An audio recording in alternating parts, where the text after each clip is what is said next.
Okay, so for my exponential assignment, I decided to use this equation right here.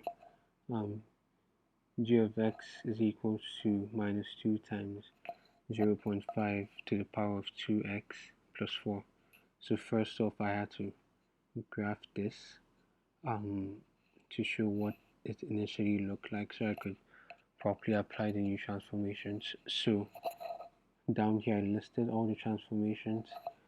Because there's an a value greater than 1 outside of this expression, that is defined as a stretch, so it's by a factor of 2, a vertical stretch. And since there's an a value greater than 1 inside the value here, that is defined as a compression, so it's a horizontal compression by a factor of 2 as well, because this is 2. And because of this plus 4, there's a vertical translation up by a factor of 4. And because of this negative sign outside the expression, um, the graph is going to be flipped over the x-axis. So I decided to work with um, 3 different points: 0, 1, minus 2, minus 1, 2, and minus 2 and 4. And I already placed them here. So my first order of business was to take of the stretches and compressions. So this vertical stretch by a factor of 2 basically means multiply all y values by 2, and horizontal compression by a factor of 2 means divide all x values by 2, and that's why I did here. 0 divided by 2 is 0, 1 times 2 is 2, and as you can see it leads to the same thing. So in this video I'm about to show you, I plotted out these different points. As you can see, my finger is blocking, but yeah, you can see this point here, this point here, and this point here. The points are 0 and 2, minus 0.54 and minus 1.8, and they have been plotted out here. So what I'm going to do next, I'm going to try to connect them, as in draw them.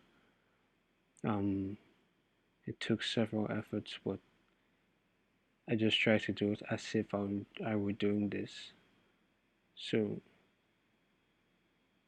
yeah, this is what I generally obtained, but I improved upon that to obtain this at the end of that series.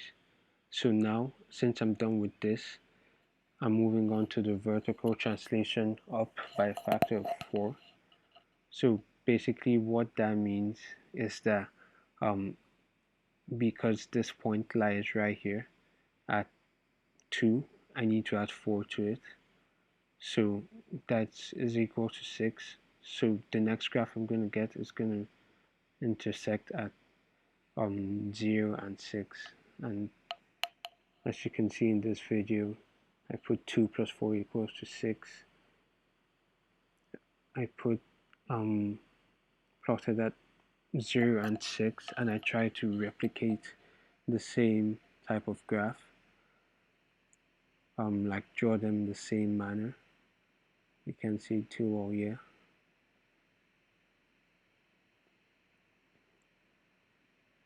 So once I improved upon that, this is what I obtained right here. So now we're basically done. All I need to do is reflect my graph over the x-axis. So what actually happens is that the x-axis is down here, but however we're going to imagine that this is the x-axis right here. So I mean this, it's actually meant to be touching this line, so somewhere around here. So yeah, that should be the x-axis. And in this video, yeah, I reflected over the x-axis, and I basically try to draw this once again like I've been doing in the other videos. And yeah, had been difficult. I had to erase a few times. I had to make sure that it looked fluid and not like fragments.